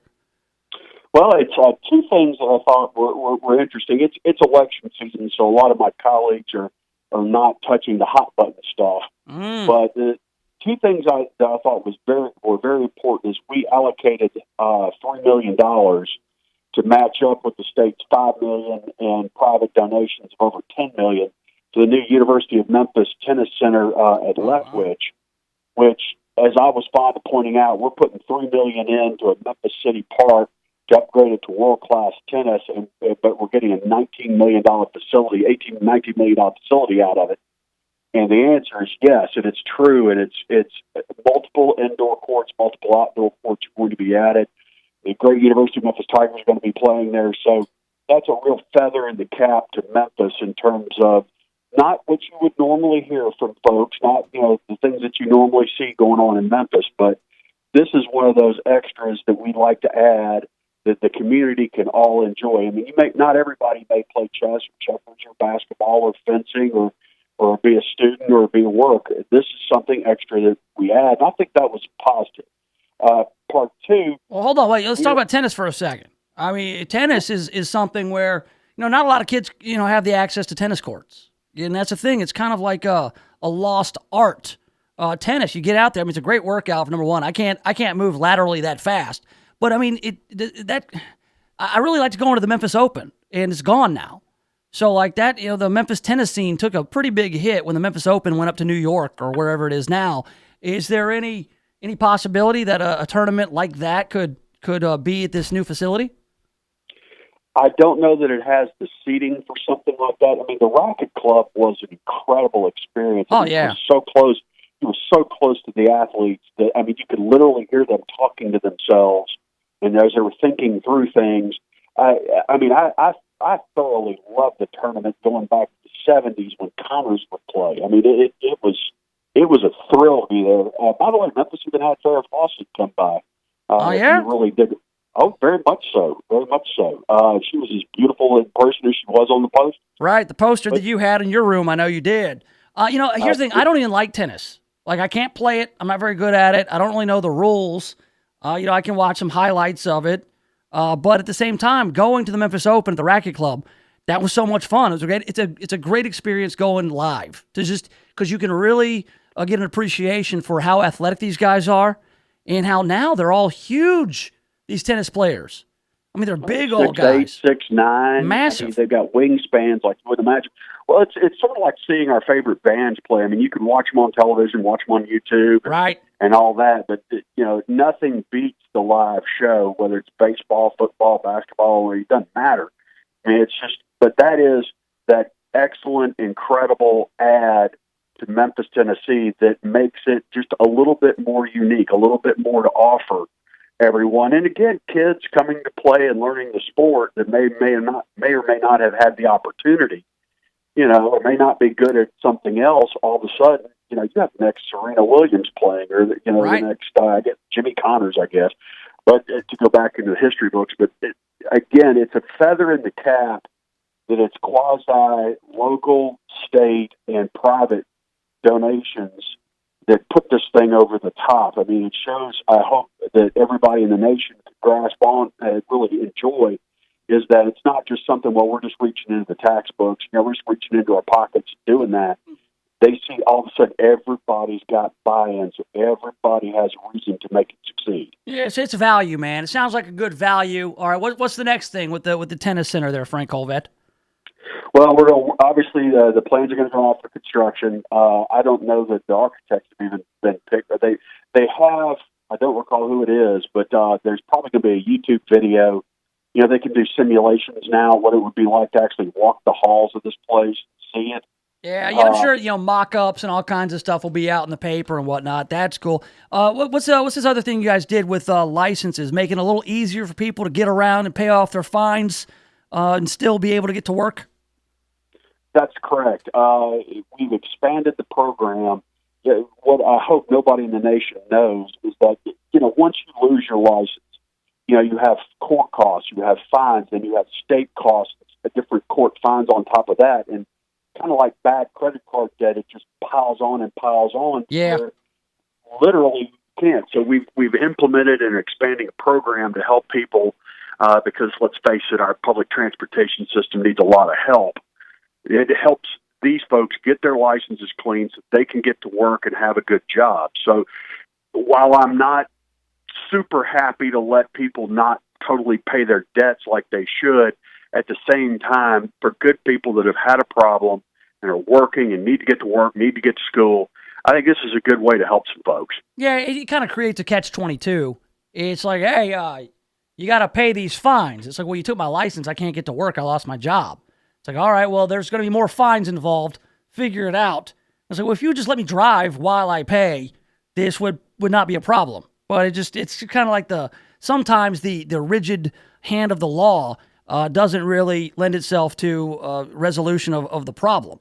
It's just reality intervenes at some point. Like I said, normally I would insist, look, you're a big boy. You incurred that problem. You incurred that debt. But I think the wiser course of action is, a man or a woman has a job. A man or a woman gets to go to school and further themselves. At some point we've got to just ease up, let them have their chance. Holding them back like this for no observable gain, if anything, putting them in an endless cycle is absolute insanity. Yeah, it's kind of like the great Alice Cooper said, I can't get a job because I don't have a car. I can't get a car because I don't have a job. It just kind of, it's an endless cycle. All right, one thing, Frank Colvett, I want to revive. I want to bring it up. We talked a couple weeks ago about this Airbnb stuff. The whole snafu with former Mayor A.C. Wharton. He went to his neighbor's house and started asking her questions about having rented out her house on Airbnb. Somebody rented out her house and had a party. Now, the information we have now we didn't have 2 weeks ago, and that you alluded to. And so this is kind of like a half-ass apology. There are people going out and renting out Airbnbs for the sole purpose of throwing parties and charging admission. So I will say I would be in favor of you and Kemp Conrad and Berlin Boyd and all the rest getting together saying that, hey, people can't rent out Airbnbs and then use them as an entertainment venue like they're running some sort of business in residential areas. Is that, am I getting proximate to the problem there with regards to the concern? You are exactly correct. Okay. And that being what it is, the kids having a beer bust at $25 a head, that's not what your neighbors want. Is that what beer busts are going for these days? It used to be $5. I remember the days of 25-cent beers. Yeah, man, the pitchers, right? 25-cent pitchers. Now, anyway, that's neither here nor there. So that is the main concern with regards to changing the Airbnb rules, right? Yes, sir. Let's find a good common ground. It's like all things, renting a house out or renting a room out as an Airbnb, perfectly fine. But renting it out to where all of a sudden your neighbors get to enjoy hundreds and hundreds of kids lined up down the block with cars everywhere, creating a potential safety hazard. That's obviously not fair to the neighbors and not what Airbnb was originally designed to do. So right. I think over time we're going to look at it. Okay, well, good. Well, Frank Colvett Jr., I appreciate you being in the Nation of Jake. It still does not absolve Mayor A.C. Wharton, the former mayor of Memphis, from harassing that woman using his power to have the cops stake out her house and stuff. I want to make sure those are two separate issues, but you have nothing to do with that, and I'm not going to hold you to that again, Frank Colvett Jr. Apples and oranges. All right, well, if anything breaks, if anything happens, send me some hot tips, and we'll be all over it here in the Nation, my man. All right, my friend. You take care now. There you go, Frank Colvett Jr. See, I kind of beat up Frank a couple weeks ago, and people were like, dude, you're so mean to Frank. And I was like, no, was I? I like Frank. Frank's like a friend, and I don't want anybody to think that I would be mean to my friends. That's not how I roll. So I was very nice to him this week. If you noticed, those concerned, Frank's feelings are intact. I know he gets very sensitive, and so I wanted to, and you did too. So I want to make sure everybody's playing nice this week in the Nation of Jake. We've got the news cruise, a bunch of headlines to get to. We'll do it next right here in the Nation of Jake. The Voice, KWAM, FM 107.9 and AM 990. CBS News update. The Trump administration wants to end the 20-day detention limit for migrant children and be able to hold those kids and their parents indefinitely while they await court action on their asylum petitions. When they see if they do get in the United States, they will be brought back to their country. They won't come, and many people will be saved. ACLU attorney Madhu Grewal. This proposal would really gut the Flores settlement agreement, and we would lose this critical check against the needless jailing and abuse of immigrant children. Now, CBS's Graham Cates says the policy change is likely to face a lengthy legal battle and court review. The settlement is under court order, so before you can do anything to change it, the judge who oversees that settlement has to approve it. And one of the things that she's going to look for is, does this new rule actually meet the standards, the very labyrinthine standards of the original agreement from 22 years ago? It would go into effect in 60 days if there's no legal challenge. CBS News Update, I'm Jim Chenevey. Your dog is a furry member of your family, and they deserve the highest level of care. Dogtopia has award-winning daycare, boarding, and spa services. They are the safest, cleanest, and most transparent dog daycare and boarding option for you. The best part? You can check in with your dog anytime on the video stream on your phone. Dogtopia, located at Carriage Crossing. Find out more at dogtopia.com to schedule your dog's best day ever. This is Clark Howard. The other day, there was an airfare sale that had Paris at $262 round trip and had Amsterdam at $248 round trip. Both deals from New York. And this is a clear pattern over and over again. You're going to find when you want to fly internationally over the Atlantic Ocean, by far the best deals are going to be from New York. When you want to go across the Pacific Ocean, anywhere in Asia or the South Pacific, same rule applies from Los Angeles. And this is something I've said for years, but now I can prove that it's true because of research done by Scotch Cheap Flights that found that New York and Los Angeles are by far the cheapest places to fly international from. So what does that do for you if you don't live anywhere near either? Well, you can buy a cheap domestic ticket to get to one of them and then go over the water from New York or L.A. Have you heard what President Trump said recently? Newsmax, you like Newsmax. I like it too. Now you can watch Newsmax TV and get the truth about Trump from Bill O'Reilly, Mike Reagan, Alan Dershowitz, Pat Buchanan, and more. Newsmax TV is America's fastest growing cable news channel, now in 70 million homes. Find Newsmax on DirecTV, Dish, Xfinity, Spectrum, Optimum, Fios, Uverse, and more systems. See Newsmax TV today. It's real news for real people. I'm pretty handy around the house, but now that I have kids, I don't want to spend my Saturday installing a toilet or fixing an air conditioner. But thankfully, there's HomeAdvisor. HomeAdvisor helps me find the best home pros in my area to handle any kind of project. You can read reviews of the pros, check their availability, and even book appointments online. And what my wife loves most is that HomeAdvisor is completely free to use. Go to HomeAdvisor.com or download the free app to get started. HomeAdvisor.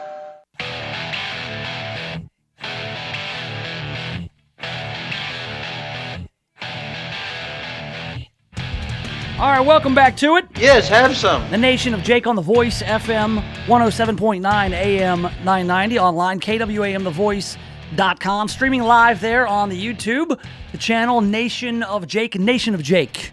One word, no spaces there. Subscribe to the YouTube channel, and you can check out the full shows up there each day.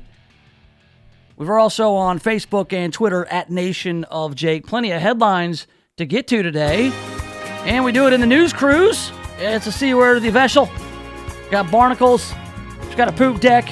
Not enough life jackets. You know, it's a boat. News. Exciting and new. Come aboard. We're expecting you. The news cruise. Full of exciting news, the news cruise. So relax and kick off your shoes.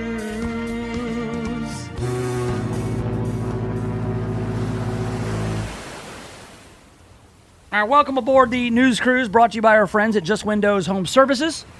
You can contact them at 751-3934 if you need your windows cleaned or if you need blinds, ceiling fans, chandeliers.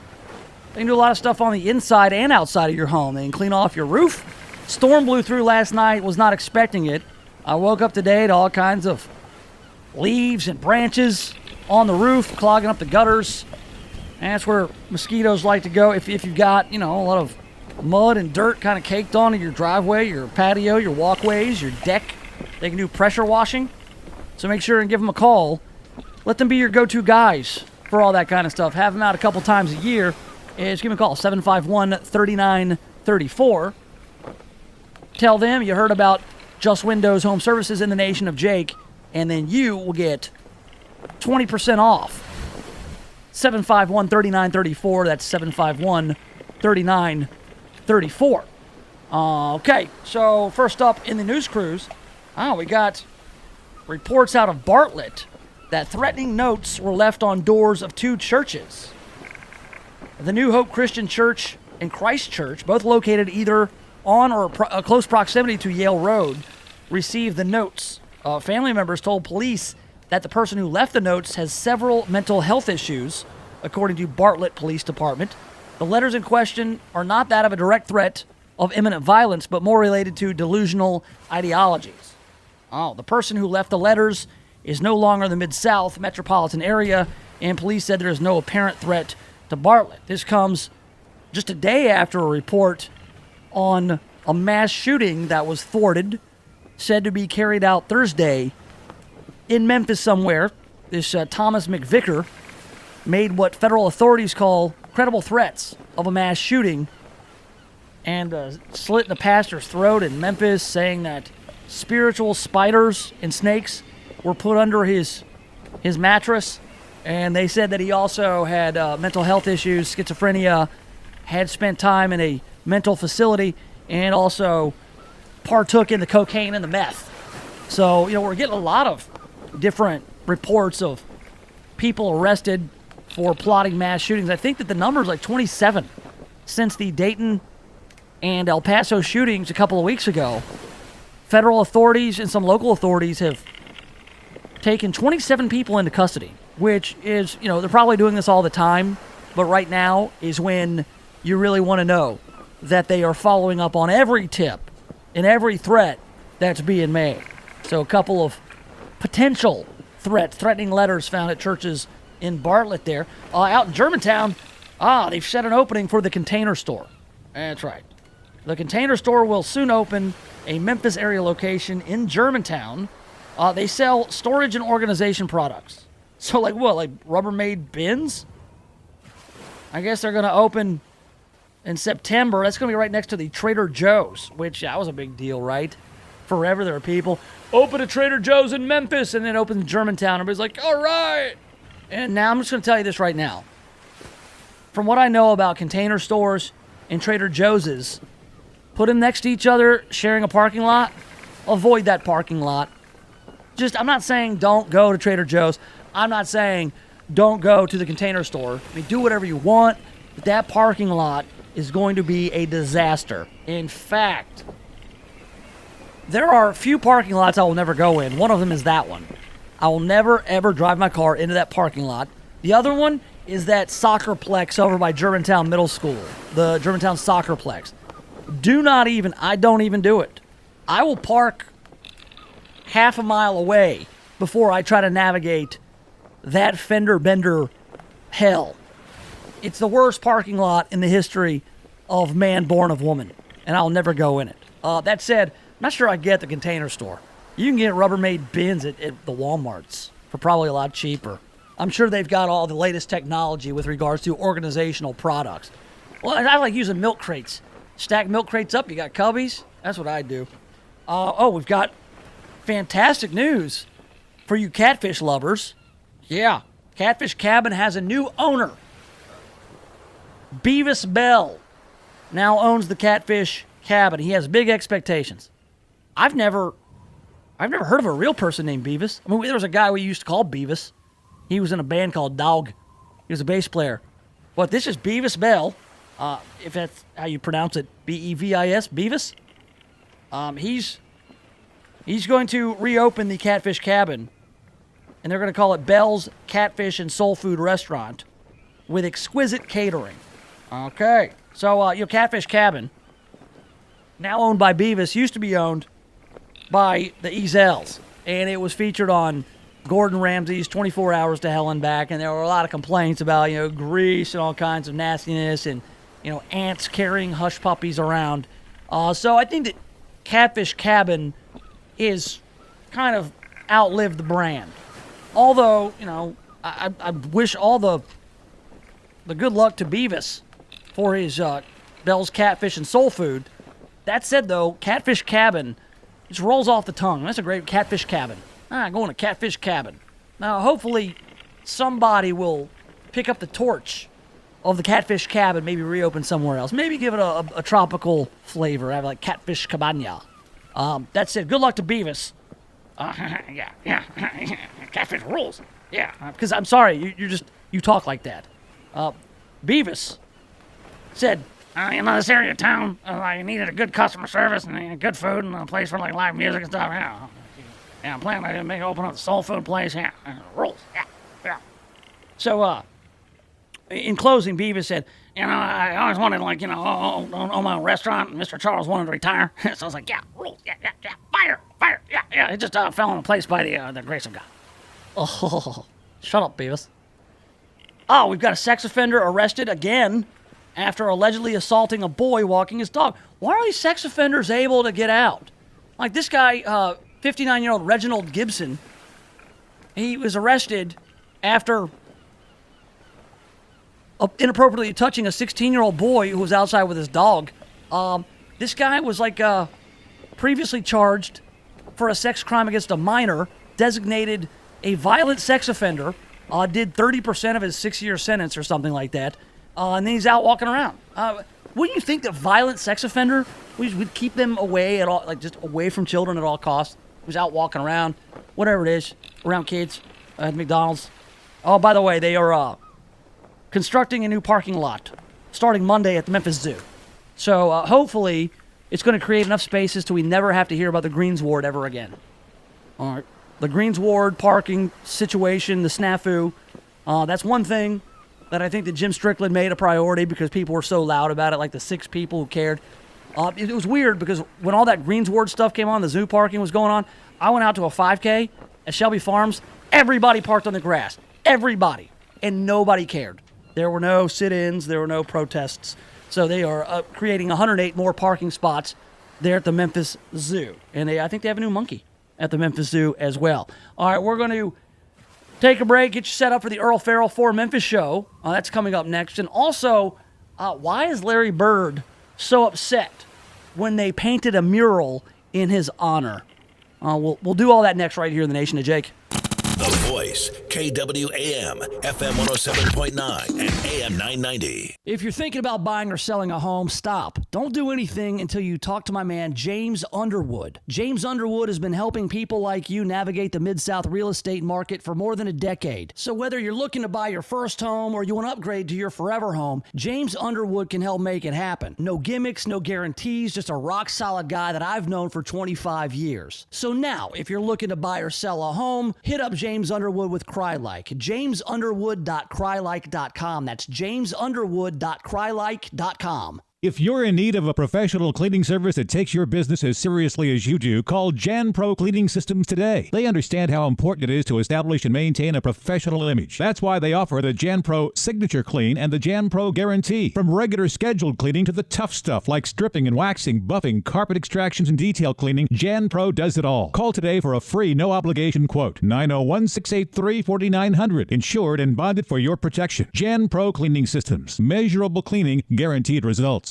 The special event florist for the Mid-South is Lynn Doyle Flowers. They are famous for creating incredible floral arrangements and are available to fill even your last-minute needs. From the simple to the magnificent, their staff can create unique arrangements for your special occasion. Flowers always bring a smile, make someone's day, and for fast, convenient delivery, call Lynn Doyle Flowers today at 901-323-4521 or visit their beautiful new location at 6225 Old Poplar Pike.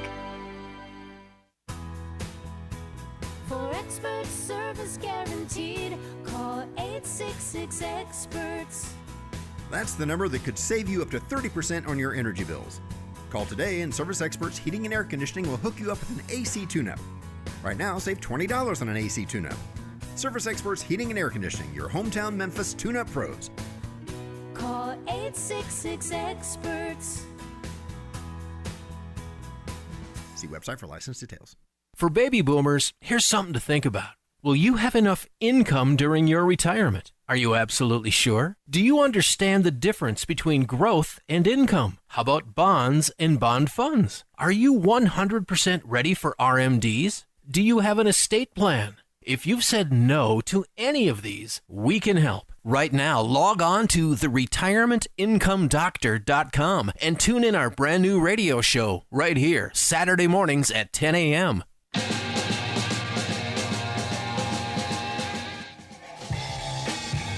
The Earl Farrell program, Earl Farrell for Memphis show, coming up in about 10 minutes or so, right after the CBS top of the hour news reports. Earl is standing by. He's got another great one prepared for you, so stick around for that as we wrap up the Nation of Jake on The Voice, FM 107.9 AM 990. Be sure and subscribe to that podcast on iTunes, Apple Podcasts, whatever it's called. Just go subscribe and catch up on the program on demand and commercial free. I heard this story earlier, and it piqued my interest because I don't know about you, Earl, but I love watching highlights of Larry Legend, Larry Bird, the one and only, the stuff the dude did on the court. It was amazing. He was truly amazing. I mean, he and Magic Johnson together. I guess in 1979 they played in college against each other in the NBA Finals, Michigan State versus Indiana State. And then, I mean, the rivalry with the Lakers and the Celtics into the 80s was something to behold. I love watching Larry Bird play basketball. He could hit three, he could pass, he did everything. He played hard, left it all out on the court. Now, he's a legend in Indiana. He played in college ball there. He's from Terre Haute, Indiana. He also was the coach and general manager of the Pacers. But you know how sometimes they do like murals of basketball players? Yeah. And especially like in Memphis, we see it. Like a big mural of Mike Conley, big mural of Marc Gasol, Zebo. These guys are they're like gods, and they need to be documented and painted on the side of buildings and walls and stuff. Sometimes the artists will take some creative liberties with the murals. Now, Larry Bird himself, Larry Legend. Well, why did you bring up Larry Bird? What has he got to do with it? Well, Larry Bird is a guy whose voice carries a lot of weight, and when an artist does a tribute to Larry Bird take notice. Yeah, a splashy painting of Larry Bird with tattoos on his face, arms and neck is generating fresh controversy for an already controversial artist. Apparently, this artist does this often. Bird spotted a mural of himself on a Fountain Square building there in Indianapolis, painted by a graffiti artist named Jules Muck. Larry Bird did not like what he saw, and that's because it's Larry Bird for sure. Like old school, blonde-haired Larry Bird, no mustache, but he's covered in tattoos. I don't think he has any tattoos. No, Larry Bird does not have tattoos. All right? Not that he has anything against tattoos. It's not a decision that he's made for himself. But I guess that the whole concept is you take these icons and then you put tattoos on them. I mean, this guy, Jules Muck, has done this to Dolly Parton. He's got it's kind of like face tattoos all over Dolly Parton. But the tattoos are odd. Bird was like, hey, I don't mind you painting a mural of me, but could you maybe lose the tattoos? A spider web on the shoulder. He's got 2 rabbits copulating on his forearm. Face tattoo with why would there be a cardinal on there? There's a red bird on his face. Then kind of looks like a teardrop tattoo. A big neck tattoo, the word Bird, his last name on his knuckles. So it's really good work. I mean, it looks great. It's unmistakably Larry Bird, but he's got all the tattoos. And so Bird's like, look, man, I just don't like it. And I'm Larry Bird. So how about you just erase the tattoos? I'm not sure what this guy is going to do. I'm not sure that Larry Bird has any, I'm not sure he has any legal standing to do anything, but I say, hey, I've worked hard throughout my career to become one of the all-time greats in the NBA, and I should be in charge of that brand, not you. He's like, and I choose not to have tattoos. So I hope it all works out for Larry Bird. In the meantime, I'm just gonna watch a bunch of Larry Bird highlights when I get home on YouTube. So much fun. All right, Earl's up next. I'm back tomorrow at 1. In the meantime, so long, and thanks for all the fish. CBS News at the top of every hour, serving Tennessee, Mississippi, and Arkansas. The latest news